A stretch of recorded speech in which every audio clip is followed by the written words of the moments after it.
are you even human at this point, or are you just a slave to your body? And that's so important to use whatever you can. And that's really just a decision. That's not really the cold that's doing it for you, but that's the cold is posing you with an opportunity so that you can do that. And when you pose yourself with that opportunity on a daily basis and realize that you have that control over your system, it's so empowering for me as a human being to learn that I'm in control of situations like that. Wim is reminding us of what we are actually capable as humans. And that's the thing. The comfort is just advanced so fast on such a like unbelievable pace that it overtook us, and we never had the time to adapt to this comfort. Like, from my opinion, the human body is just made to be resilient and withstand stuff, whatever sort of stuff.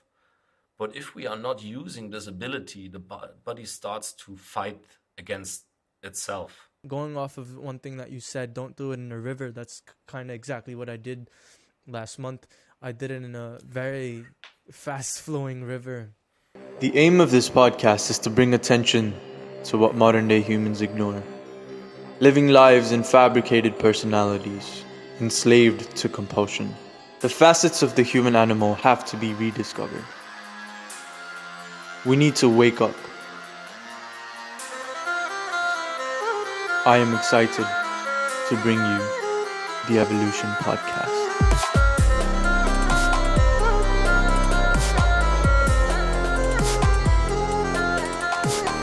Here we are, another episode of the Evolution Podcast. Today's episode is going to be one of the most important ones, I think. For me personally, cold exposure has been divine intervention. And I made a post on my Instagram about this recently, where I feel like the cold teaches you so much that we haven't been exposed to, especially because of the way that society has been afraid of the cold. And we've been told to stay away from the cold. We've been told that if we go out and explore too much in the cold, that we might fall sick. Contrary to popular belief and your grandma's belief, this podcast is going to hopefully illuminate all of us into looking at cold in a very, very different way. And I love how popular consensus is now coming into this. We're reaching a state where most humans understand the importance of cold exposure. So before we start off, I'd like to explain some of the benefits of cold exposure, and then we'll get into more detail, because today on the podcast, we have a Wim Hof Method instructor. For those of you who don't know, Wim Hof is a specimen of nature who's experienced so much benefit from cold that he's literally changed scientific opinion on ice exposure and cold exposure. And this has led to so many scientific studies where now people, just everyday normal people, are getting into ice baths. Everyday normal people are taking cold showers. Everyday normal people are also jumping into frozen lakes. And this, for me, when I saw it, I would say around 6 to 7 years ago, when I first saw that happening, I was like, wow, people are actually jumping into frozen lakes like they have a reason for it. And that really motivated me into looking at what this is. And so I got into it. Look, the cold exposure has been proven to have so many benefits. Let me just list some of them for you. Enhance blood circulation to every part of your body. If anybody's ever taken a cold ice bath before, when you get out, and I'm brown, but when I get out, my skin is red, flushed with blood. And that just speaks as to how much blood circulation is going on, right? There's, immune functions, increases the concentration of leukocytes, which is basically white blood cells. White blood cells, for people who don't know, are immune cells that help fight off infections, and they're basic mechanisms of how your body fights off any type of infection that comes. And so cold exposure can help you increase the concentration of these cells within you. It increases activity of T lymphocytes, which is another type of immune cell. Just having that is amazing benefits in just exposing yourself to the cold. It increases endogenous antioxidants, which means endogenous just means anything that's produced within your own body, right? So antioxidants, why it's important is because the last guest, what she told us, if you guys go and refer to the last podcast, she said very interesting way that when you become unhealthy, there's rust forming in your body, literal rust. And she calls that the rust of life, oxidation. And so we have antioxidants, and that's all the pills that you guys are taking and all the fruits that we have. All of these things have antioxidants. It's one of the most important things for health, and so that increases endogenous release of these antioxidants that we already have, like glutathiones. It fights depression because it increases the norepinephrine, which now studies are showing that higher levels of norepinephrine actually increases endorphin release. It fights that depressed-like character that you have. So if anybody's depressed at home, I would highly, highly recommend that you get into cold exposure therapy and see how that benefits you on a daily basis.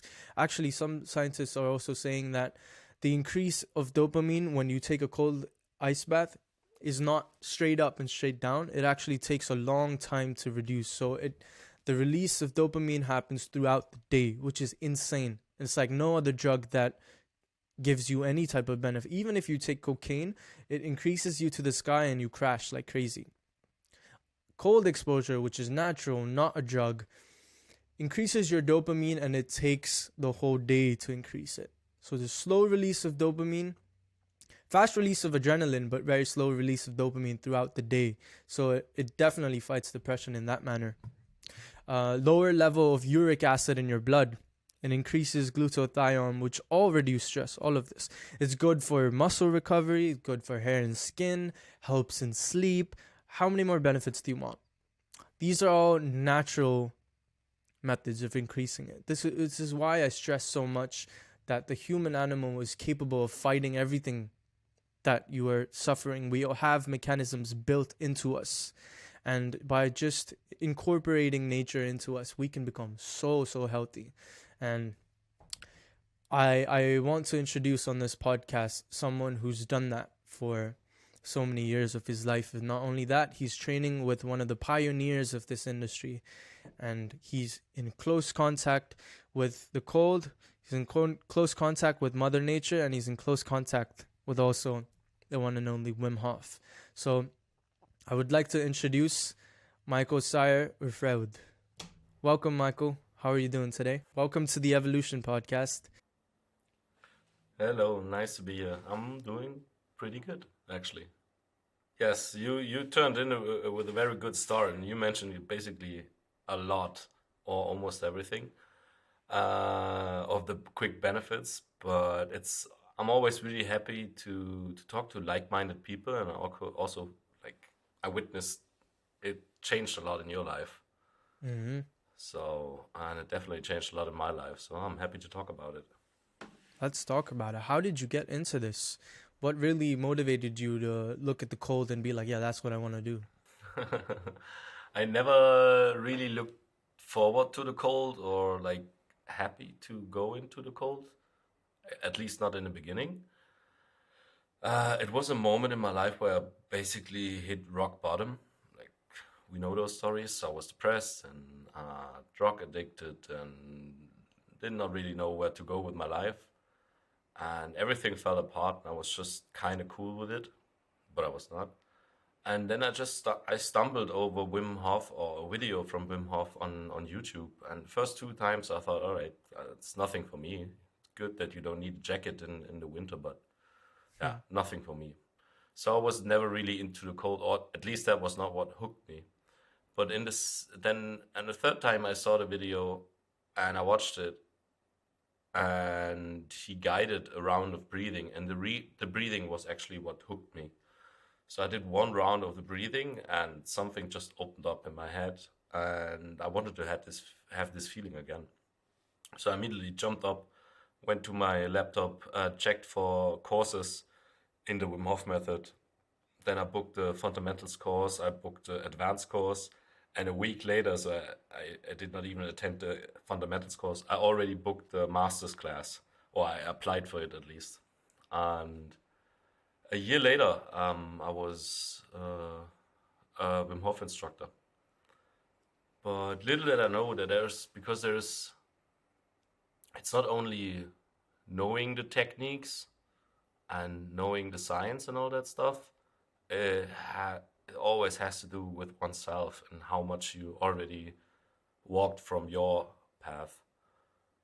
So at this moment, I was not really ready. So I decided to assist a lot of other instructors, which was a really good decision because every instructor has his own style, his own journey, his own knowledge, his or her own additional knowledge. So that was a really good time for me. But back then, it did not feel like it because I still felt like a fraud. No, not like a fraud, but like I found this important thing in my life and I wanted to teach it to other people. But I had to realize that I still have to do some work and it never ends. Like you're never done with it. And now 4 years later, I'm really benefiting from the experience I gained from my routine, from my ice bath, from my breathing, and experimenting with it. Yeah. Wow. And so now you're a Wim Hof Method instructor. How many people do you deal with? How many students would you have like regularly who are coming in with wanting to experience this whole new wave of cold exposure? hmm So a fundamentals course is basically somewhere between 8 and 10, 12-ish, up to 15 people. Depends if I have someone else there I can trust who can overview the people. And yeah, and then also I do weekends. I just did one with only 3 people, but it was a really good weekend for me and for them because if you have less people, you can really focus on them, and also the conversation between them is actually growing. I really love that. So whoever comes, I teach, but yeah, from numbers, it's between 8 and 15, something like that. But I would also do it with just one person or two person because I just love to do it. I just Yeah. love to talk about this topic and teach it to people because in my head I always want to, like, something kicked open a door in my head, and then I went to the first fundamentals course, which was led by Bart Pronk, who is like the OG instructor. He's one of the first instructors and the first employee from Inner Fire, and yeah, his fundamentals course was amazing, just amazing. And during that course, after the breathing, I came back to myself, and I just realized this is it. This is what I want to do. This is the feeling I want to have. This is the feeling I want to bring to other people. And ever since then, I'm just trying to figure out how I can do that. That's so interesting. Can you walk someone who doesn't know what the Wim Hof method is? Can you walk us through what the fundamental course looks like? Yes, of course. So the Wim Hof method consists out of 3 pillars. So it's the breathing, that's one pillar. It's the cold exposure, that's another pillar. And then there is the mindset. And those are the 3 pillars we're working with. And in a fundamentals course, we start off with, we talk about breathing mechanics and also how they influence our feelings in daily life.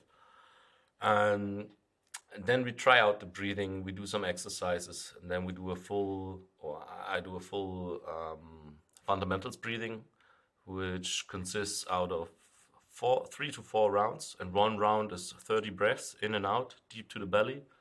And then you inhale, fully exhale, you inhale and you let go, and you try to get in this non-pressure zone, so you don't have too much air in the lung and not too less air in the lung. And then you just hold. And you hold first round for 40 seconds, something like that. And then you inhale fully and you hold for 15 seconds. And that's basically one round, and we do 3 or 4 of them. And yeah, and after that, we share how the breathing was, we answer questions and all that stuff. And then we prepare ourselves for the cold, and we go in the whole theory of the cold, how to step into the cold, how to set an intention,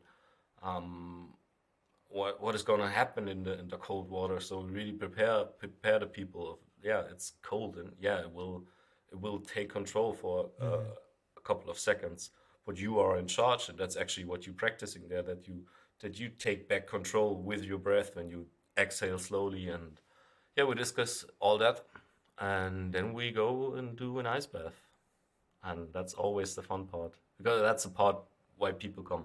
Mm-hmm. And do these ice baths happen on the same day as the first day, or do you have to train Yeah, and wait for it? yeah, first day. Wow. First day. Like, um, to do a crash course, you can do a crash course in 4 hours. But a regular fundamentals course somewhere around 5 to 6 hours, just to have more time to share and have more space for the participants.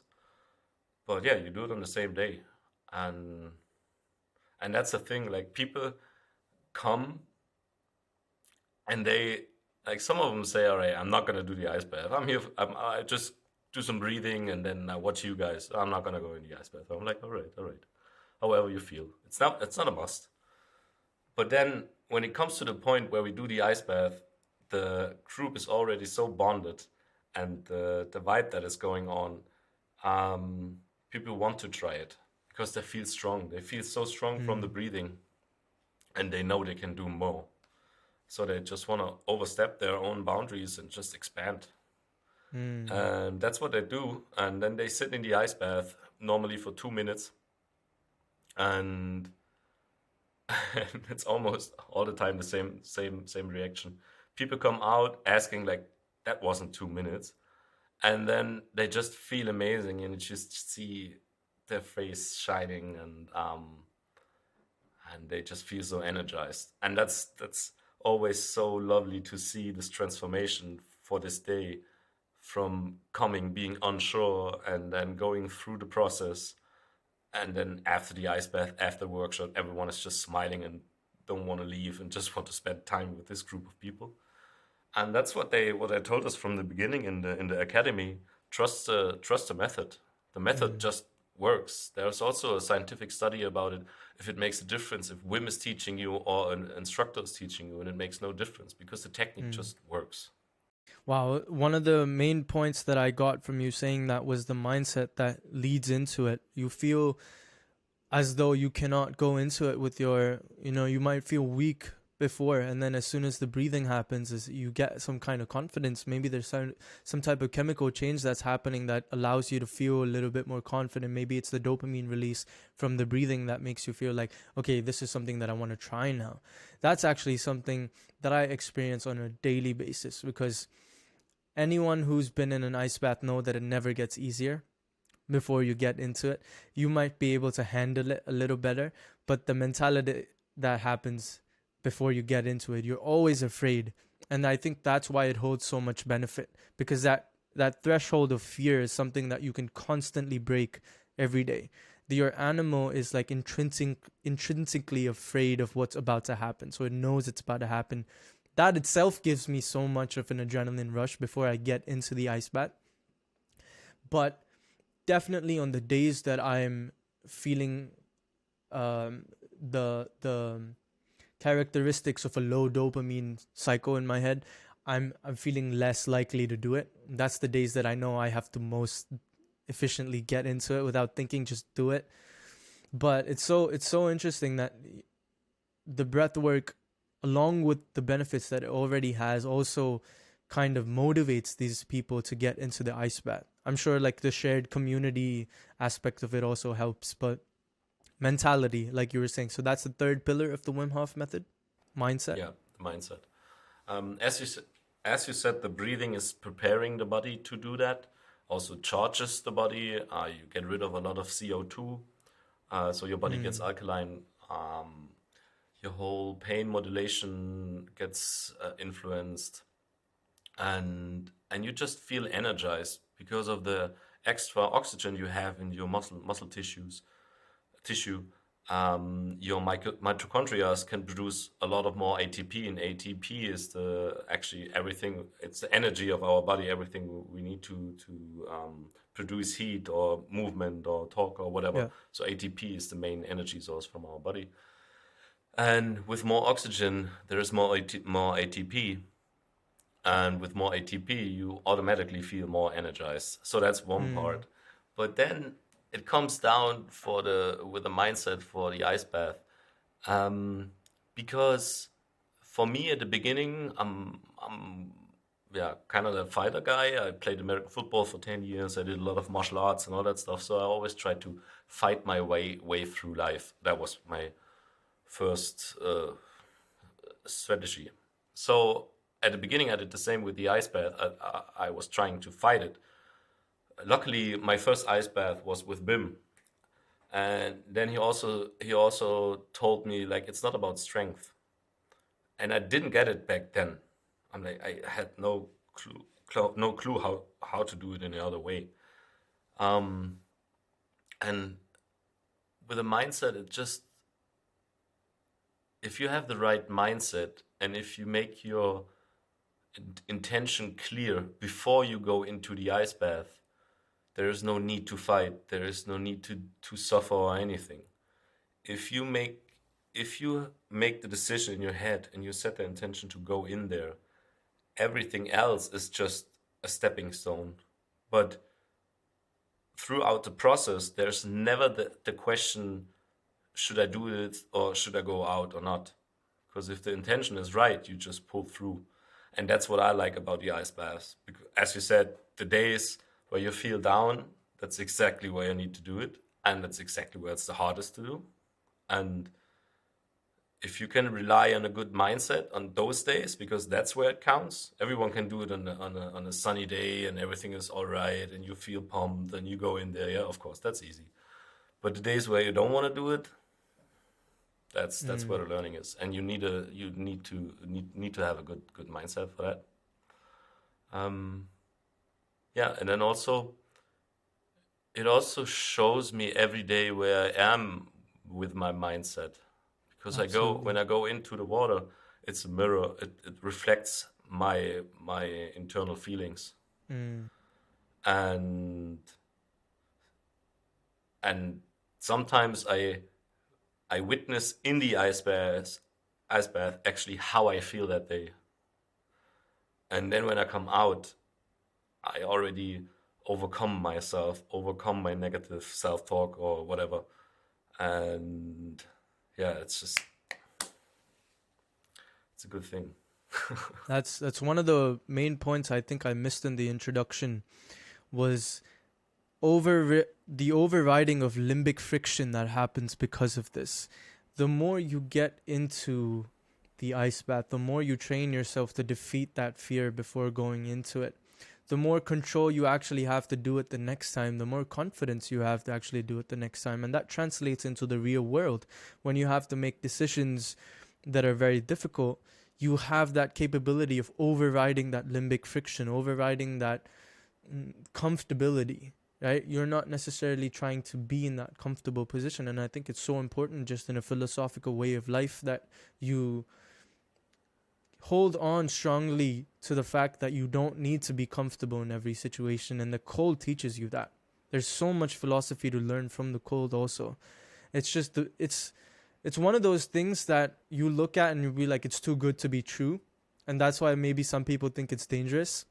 But it really is just like that. There's so much research that is happening to show us how good it is. And the mentality for humans who live in a philosophical and psychological life, as humans, this is something that we often talk about on the podcast, Michael, is that humans don't live like wild animals. We have our own imagination. We have our own characters in life. Like you're Michael and I'm Sahas and he's Sandeep. And we live amongst these characters. And so the way that we view life is also very psychological, right? One of the things that, if I can pick up on what you said, was that you see the reflection of your mindset when you get inside the water, and it shows you more of what you are feeling on that day. And I think that's so important to recognize. But at the same time, if I was to pose the question to you, it would be, on a personal scale, I like to get rid of that mindset. I actually like to remain, most people would say, in the moment. I just don't like using that terminology because it's not accurate enough it's not articulate enough to describe what's happening. But when I enter the ice bath, I feel that there's no thought anymore. There's just, I'm not trying to observe how my mindset is. I'm not trying to observe my mentality. It's such this pure survival mode that I get into, that I'm only purely observing what my breathing pattern is. I'm observing that layer of thermal heat that goes into that pins and needles feeling. And it's so beautiful that I can get away from that psychology for a moment. Like, how do you experience that feeling? Mm-hmm. Yeah, that's a thing. Back before I did the Wim Hof Method, and also at the beginning, I was kind of thinking my feelings. You know what I'm saying? Like, Yeah. Yep. I made the conclusion that I feel like that. And what you just described is exactly what the cold does. It brings you to feel, and that's why Wim also says feeling is understanding. But I really had to learn how, and I'm still learning how to feel my emotions, how to feel what is going on with my body. So, but to bring me to that point, especially on a low day, there's the mindset to bring me up until onto the edge of the ice bath and bring me into the ice bath. And then I'm sitting in the water, and then I can really go within and shut down my monkey mind and all that stuff. That's actually the first time ever in my life was in this fundamentals course. We were able to sleep there, and so in the evening I went outside and I went in for my second dip that day, or third dip that day, and I dunked under my head, and first time in my life there was silence in my head, and I never had this feeling before. Never. So powerful. I didn't even think it was possible. So powerful. And yeah, so it's exactly how you say. It's not a has nothing to do with thinking. It's actually shutting down the thinking, because the thinking is not helpful. Yeah. And then if you, I would like to add to that, because going into the ice bath and making that decision, something you said before reminded me of that. That's actually freedom, because you have the freedom to make the decision you want to do, even if a lot of stuff gives you reasons not to do it, but you are in charge and you have the freedom to go in there. So it sounds stupid, but taking an ice bath, it's like take charge of my freedom, that I'm gonna make the decisions, but not in a tough guy. Not in a tough guy version. I absolutely agree with that. I think that's the key to being a self-aware individual, is that we take charge of the decisions that you make. And if you allow your fears, if you allow your chemical situation at the point to make the decisions for you, you're really just enslaved to your animal. And that's literally the largest point that is of the podcast, is to not be enslaved to your animal. Your animal has survival instincts. We have all these instincts that are supposed to function well when we're in the wild. But we are humans who've escaped the wild, and we live in a society that's contained, where we can do the things that we want in a comfortable situation. However, when you live amongst this comfortability, you're really losing out on so much life. And that's what limbic friction really means. You have that friction from your limbic system, and that friction really just controls your decisions after a point. And then are you even human at this point, or are you just a slave to your body? And that's so important to use whatever you can. And that's really just a decision. That's not really the cold that's doing it for you, but that's the cold is posing you with an opportunity so that you can do that. And when you pose yourself with that opportunity on a daily basis and realize that you have that control over your system, it's so empowering for me as a human being to learn that I'm in control of situations like that. And I think that would help immense amount of people who deal with depression and anxiety on a daily basis. When you feel like you can't control yourself, put yourself in a situation where you feel scared and overcome it, and then come back and tell me that you don't feel good about it. Then I'll have a talk with you. But really, just like, you need to take that step, right? And as you said, also, you've been in that situation where you were depressed and you were, a rock bottom. I definitely have had that situation, and Sandeep also definitely has had that situation. But the thing that got us out of it is overriding that limbic friction. And I keep repeating the word limbic friction because I think I heard this term from Wim Hof, and I live by one of the lines that he says, is that the body won't go where the mind won't take you. That's just so intensely profound. When I heard that, I was like, that is so true. And to see him climb Mount Everest in a pair of shorts that are smaller than any shorts that I own in my closet, for him to climb Mount Everest in those shorts and say that, those words just, they hold so much power to me. And if one human being can do that, all human beings can do that. And that's really, we should take that as motivation, not put him on a pedestal and see that, oh, he's special to do that. And that's one of the things that the scientists were saying initially when he came out with this process and he started to communicate it to the mass audience, that the scientists just said, oh, you're special, you're a specimen of nature, this is just you doing this. But Wim Hof came up with the Wim Hof Method, and then he's taught it and he's spread it to people like you, who are further helping people into understanding that this is something that everybody can do. And that holds so much power, because it's one thing when you achieve it yourself, and it's the next level of spreading the message to everybody and saying that you can do this yourself. It's not that special. Literally just try it and you can do it. And so you're one of those people who hold that power into teaching more people, and I commend you for that. I really look up to you, because you have learned it yourself to bring yourself out of that situation, but you also spread the message and you help people. And so I'd like to learn more about this, and hopefully one day I can come and train with you guys as well. But so far, what's happened with me is that I didn't have the means to really get into learning it from professionals, I would say. So I just happened to do it myself, because the curiosity in seeing a human being do that and knowing that, hey, I'm the same human being, we're the same species, I can do that if you were doing that. I didn't even want to think too much and learn about all these things. I just headfirst went into the cold, and I was like, whatever it is, I'll find out. I'll learn, because that's what Wim Hof did too. He went headfirst into it, and he found out too. In fact, Wim Hof also hit a rock bottom moment when he found out about the cold, right? With his, I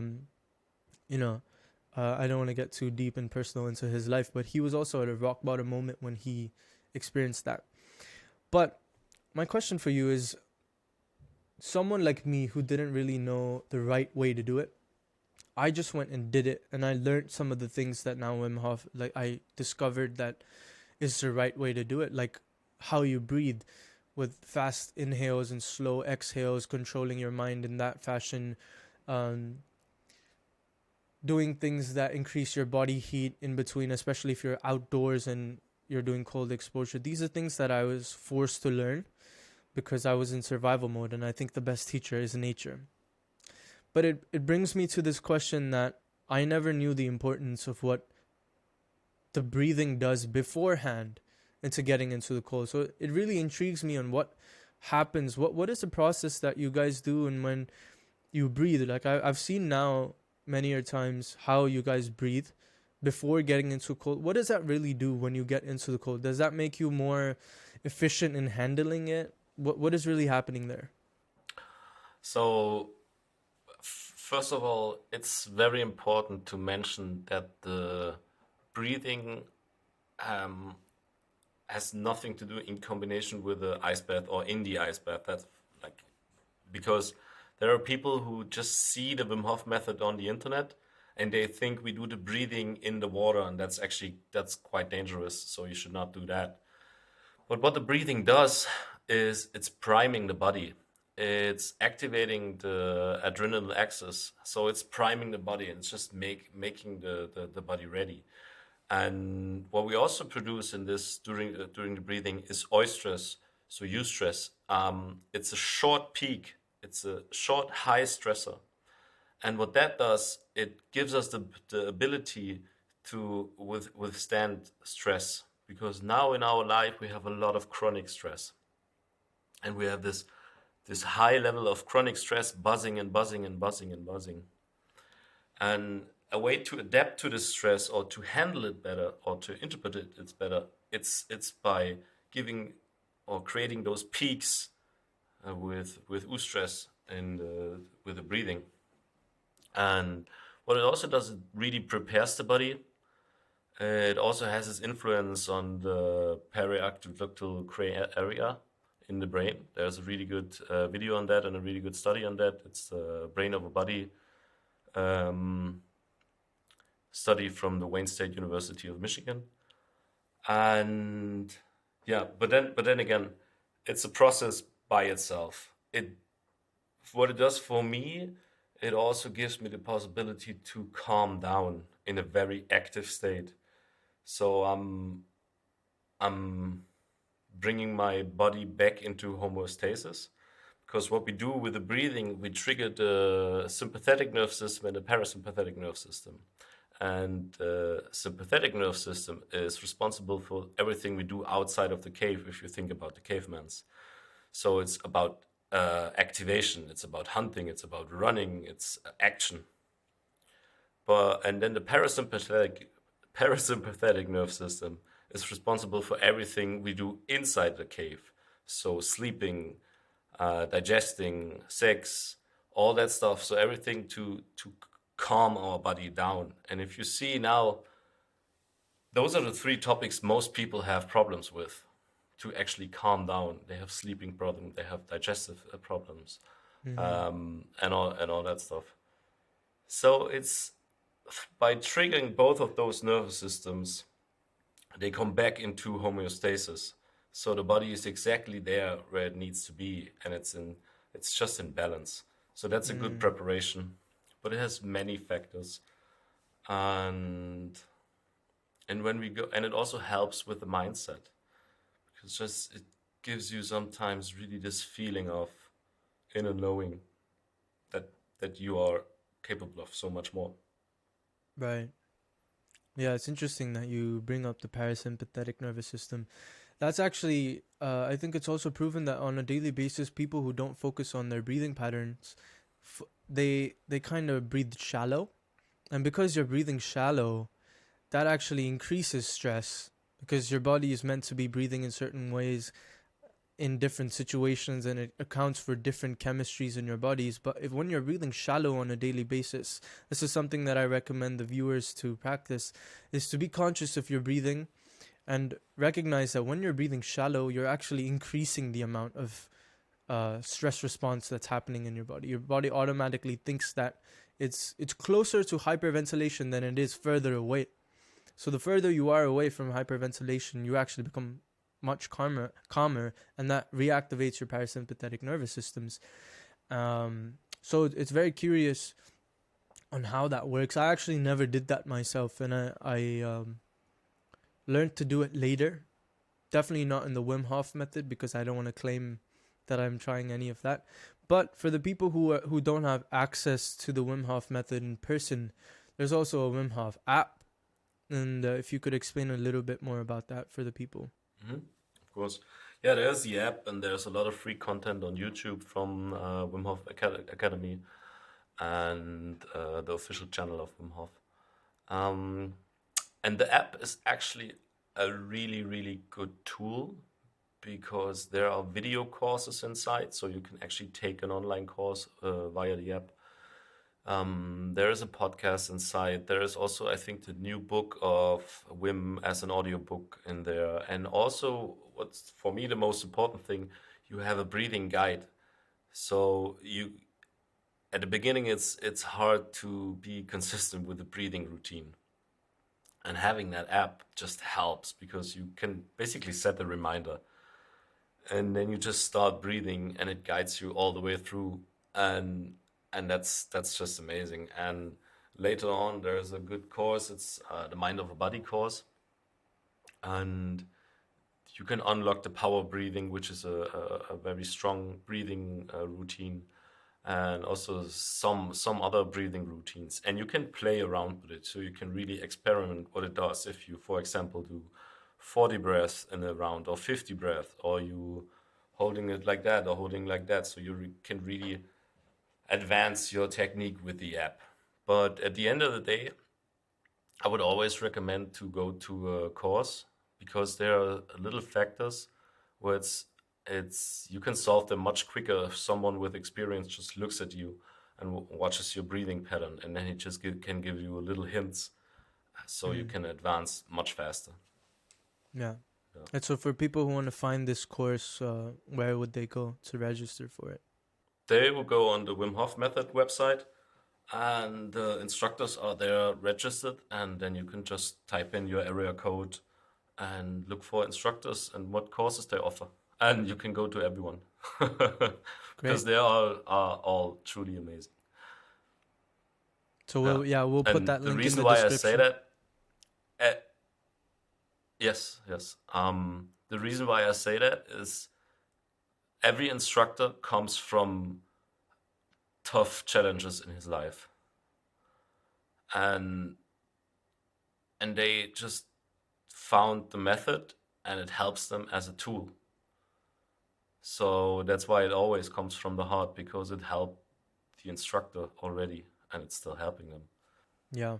I can tell even by our conversation you're a very relatable guy, and you going through all those things also helps other people try to understand where you're coming from, because it's not often that you see a guy literally in the ice with almost no clothes, and then you wonder that if he's superhuman or not.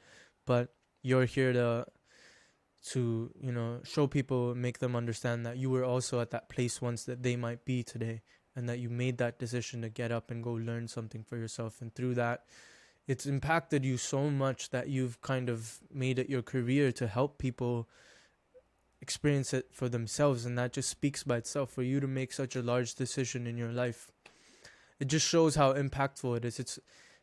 You have to understand, people, that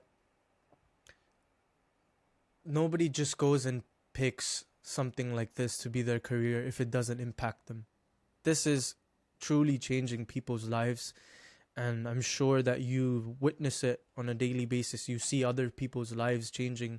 You're seeing the common man come in, being able to handle things that you would have never guessed around 10 years ago, that the normal everyday household people would be able to do something like that. And that's insane to me, because sometimes I'm watching your videos and I'm looking at these people, and they're climbing mountains with you with barely any clothes, and it perplexes me that it went from Wim Hof, one guy who is a freak of nature, to common people now climbing mountains with almost no clothes. How does that work? How do you guys spend so much time outdoor in the cold? Because one thing to take an ice bath. Yeah. The thing is, Wim is reminding us of what we are actually capable as humans. And that's the thing. If you just think about coming back to the caveman, or just think about how long do we have running warm water in our houses? How long do we have central heating in our houses? How long do we have real solid houses or isolated houses? So you don't have to go back very far. And that's the thing. The comfort is just advanced so fast on such a like unbelievable pace that it overtook us, and we never had the time to adapt to this comfort.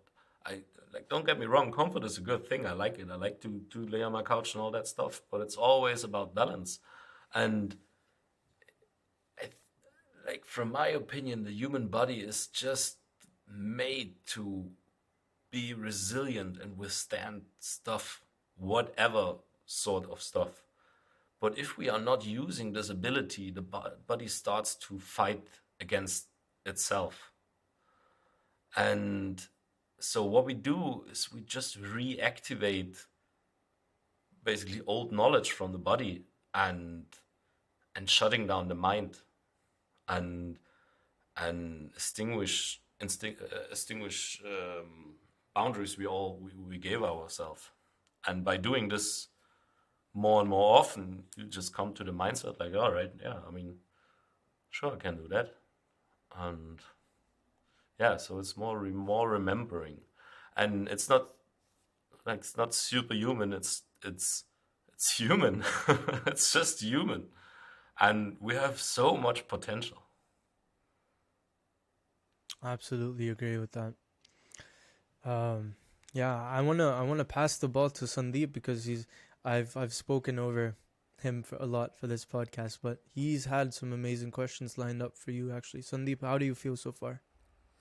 Yeah, so far I've just been trying to sort of absorb all this information because obviously I'm the part of this trio that has very little to no experience with cold exposure or breathing techniques or the Wim Hof Method, but I've always been fascinated by obviously this stereotype breaking, groundbreaking revelation that's come about, as in putting the human animal in the forefront of situations. And I think the first thing that drew me to Wim Hof way back in the day was never the cold exposure or the breathing techniques. Or I think what got me hooked into that sort of rabbit hole is the fact that it's this thing that people would say that he could command his body to do whatever he wanted, and they ran these sets of experiments and things on him, and it fascinated me in that way. That's what drew me to Wim Hof in the first place. And now seeing and being able to speak to someone such as yourself, who's already, is now instructing and teaching other people the ways of how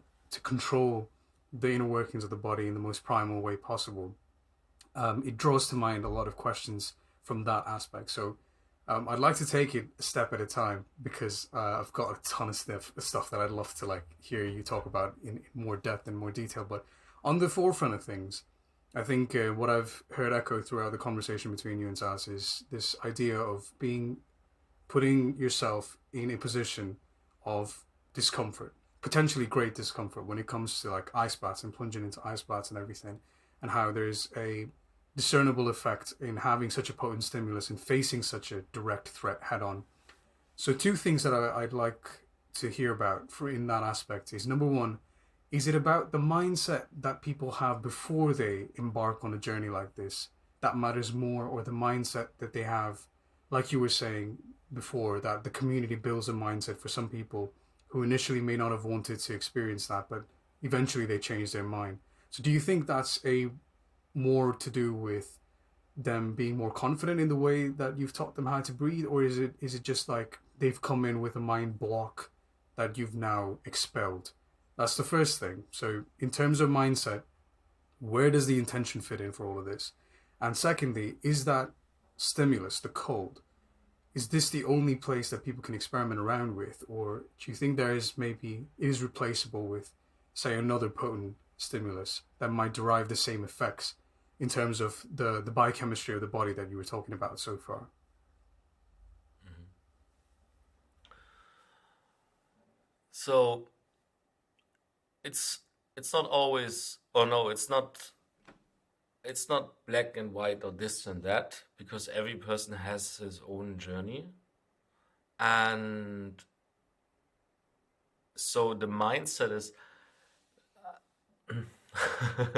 it's hard to put it in words. But for example, let's start with the motivation to go and do an ice bath or do a course or something else. For me, it was just a feeling that is exactly what I want to do, what I want to try out, and I had no clue of it, and I didn't even care what it was, but I just had the feeling of I need to do that. And a lot of people who come to the courses either want to expand their potential or get to know their potential, or they're in a similar space where they just want to have change, and they don't care in what direction, but they want to have change, or they just want something to calm themselves down, or they just want something to that they feel alive again or something. But then again, it's for every person, it's totally different. And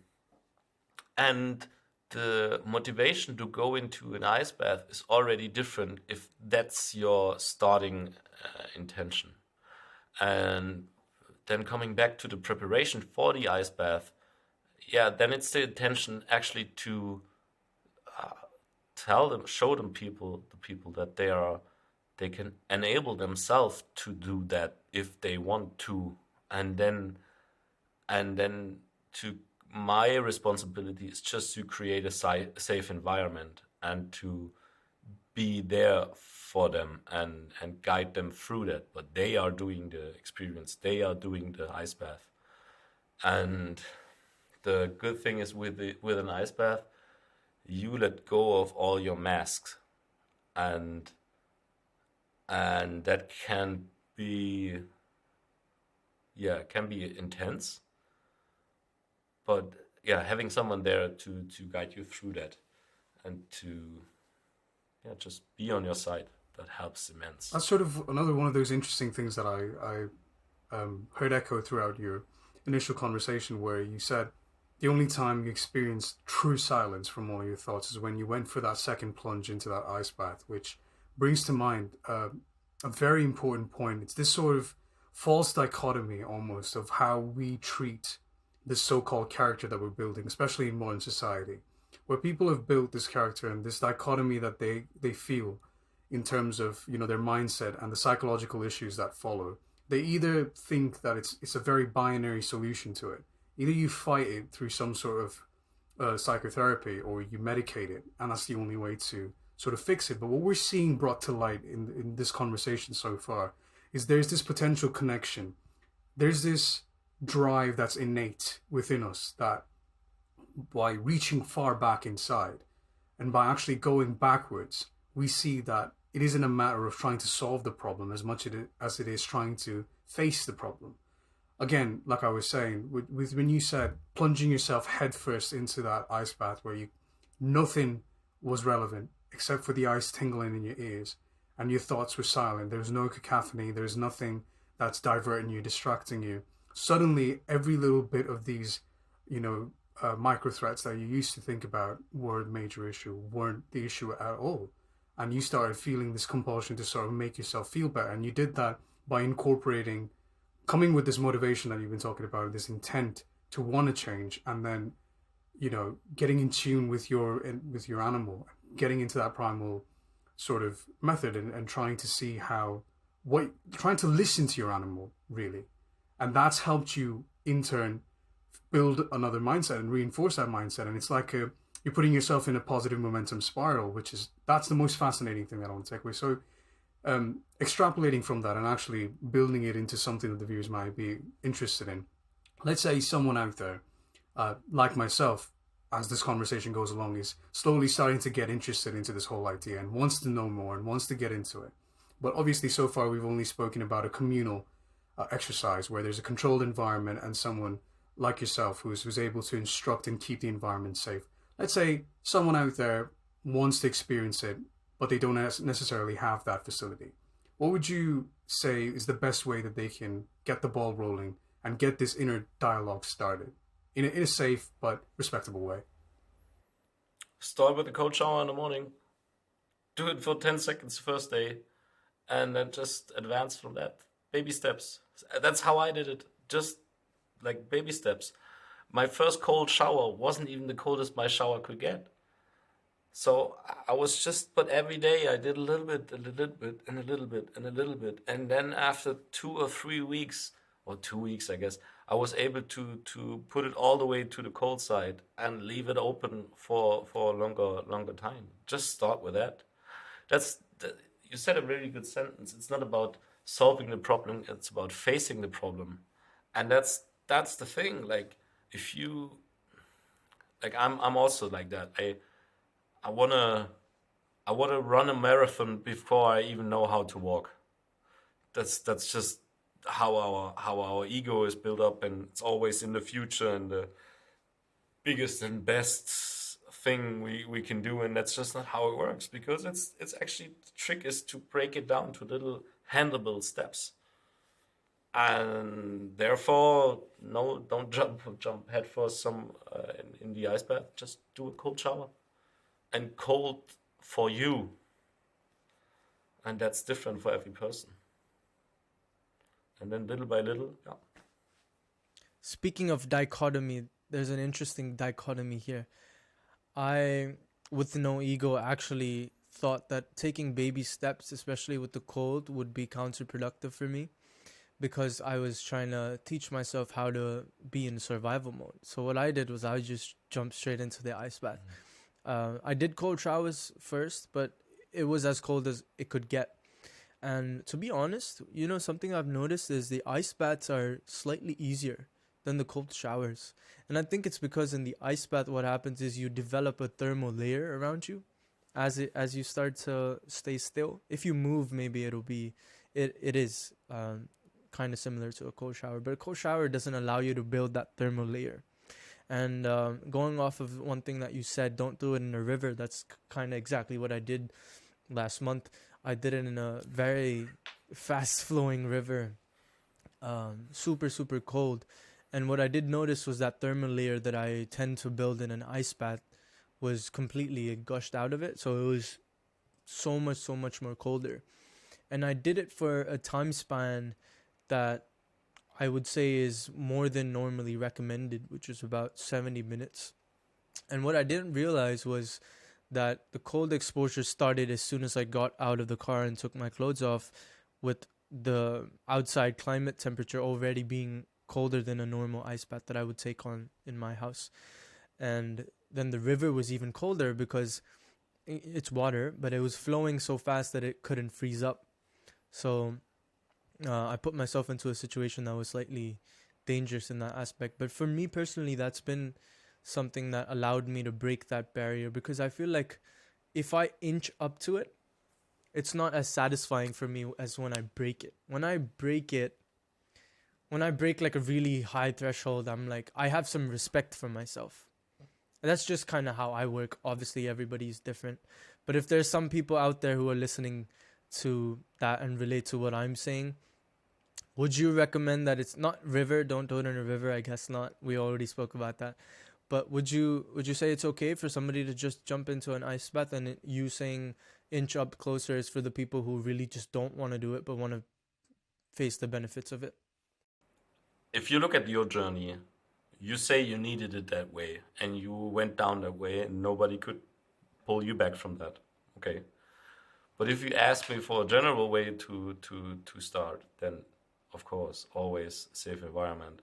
If you've done the cold showers, if you're not feeling the cold showers, yeah, get a bucket. Maybe start with your hands, maybe start with your feet, and see how you react. Try to calm yourself down with your breath, and just with ease and relaxed, try to exhale through the mouth, just like you would pull your air out, like on a string. And you can also do that with an ice bath, but then get a top or something, put ice inside, and then try it out. Yeah. I had a question for you about the E. coli experiment that they did with Wim Hof and his students. So for the people who don't know, could you explain what exactly they did? Because I think that's one of the most fascinating experiments, because it doesn't necessarily have to do with cold exposure, but it has to do with him controlling his body. So it's not just cold exposure that's in topic here as we discuss this. It's about understanding the human animal more, and there's something that he learned on the way that allowed him to not react and have fever-like symptoms to an injection of E. coli, which is extremely fascinating. Can you expand on that? Yeah, of course. So that was the red boat study, and that was actually the first scientific evidence then that what Wim says is true, and that the method has an effect on the body.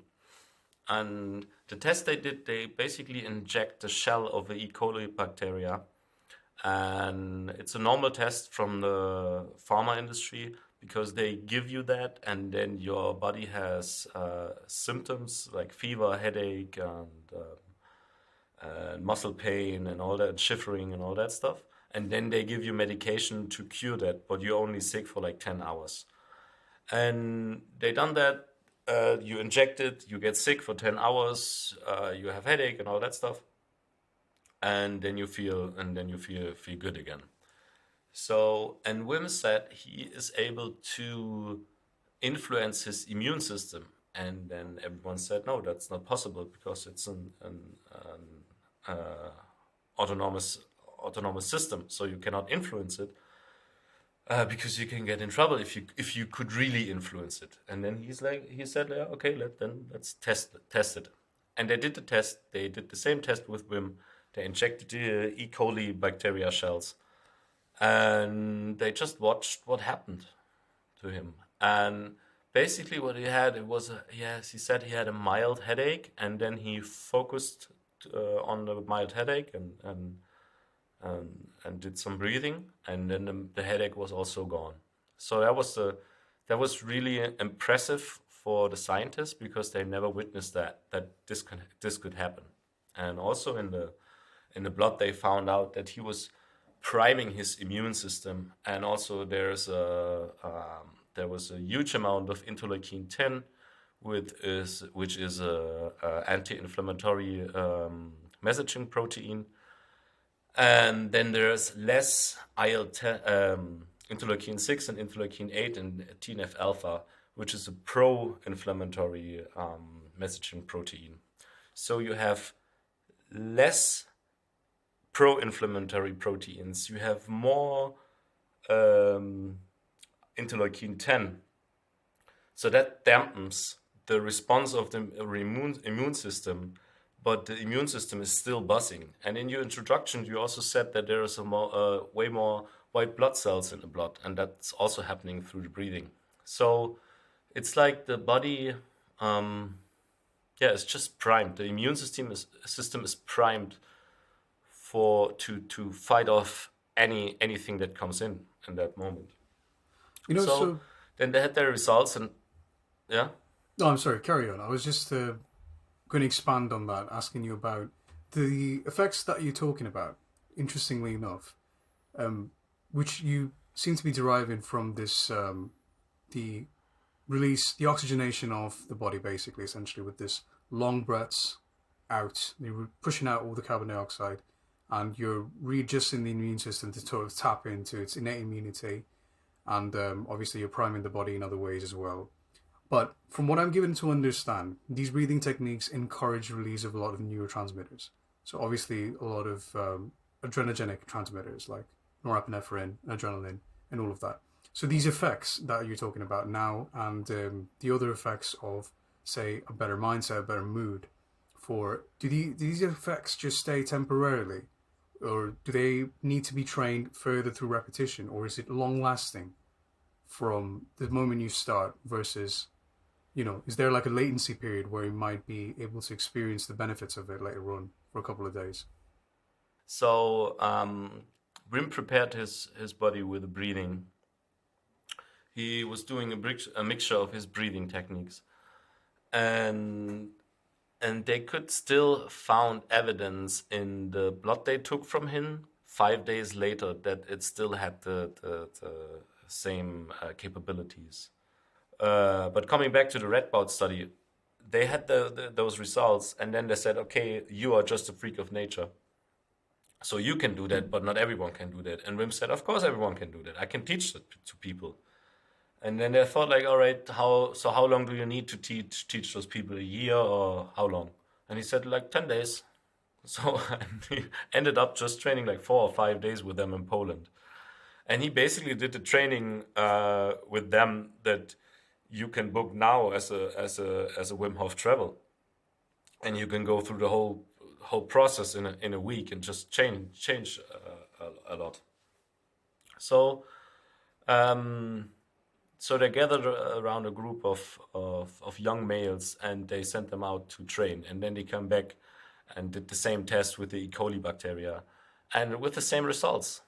It's just the same results. So it was possible to reproduce the same results with people who didn't even do the Wim Hof method 10 days earlier.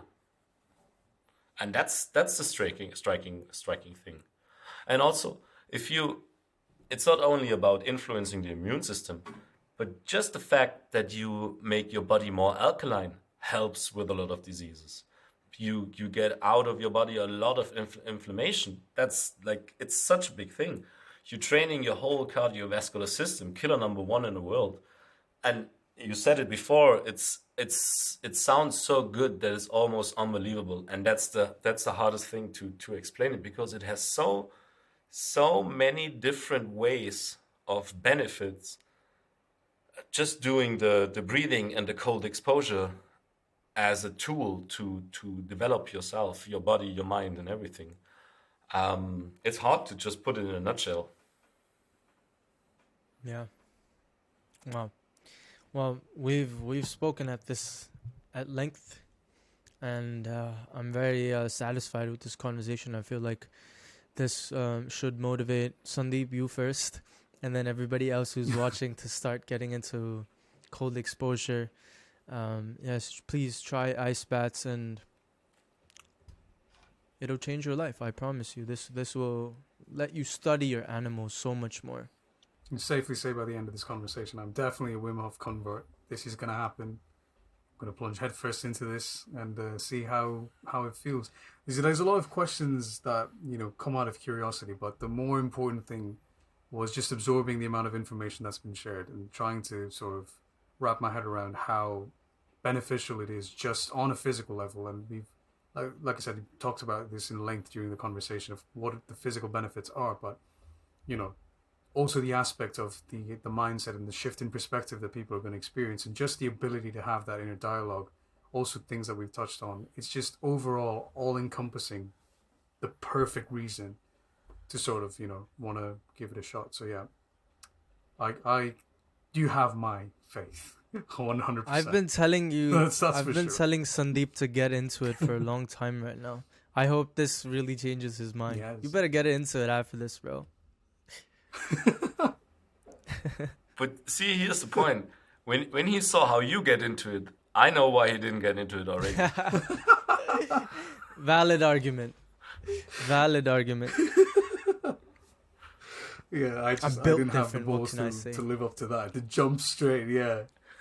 I'd have the balls to jump into a -5-degree pool. But that's not going to happen. This is like... Yeah. Start with the cold showers. We'll see where it goes.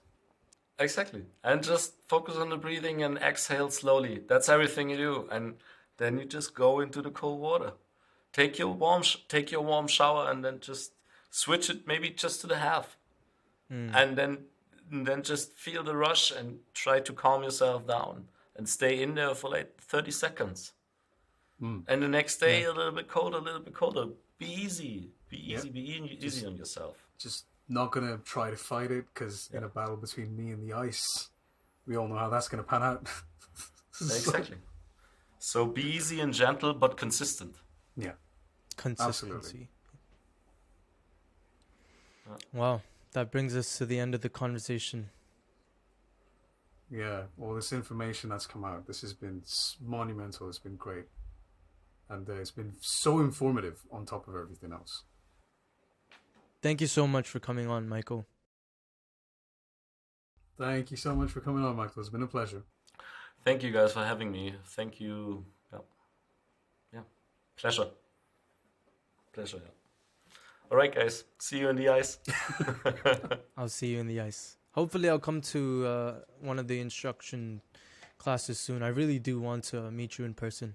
I would love to. I also thought about giving a workshop in the New Jersey or New York area, because I have some people who asked me. I already knew them and old colleagues and stuff.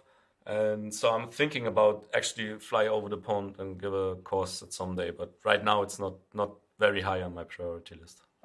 If you do that, Michael, I'll bring a lot of people into it. It just moved up a spot. Nice. Yeah, I wanna pass the ball to Sandeep, because I've spoken over him for a lot for this podcast, but he's had some amazing questions lined up for you, actually. Sandeep, how do you feel so far?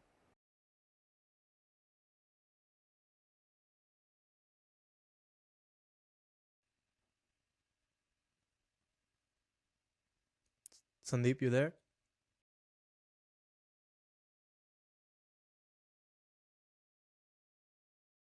I think he's playing video games.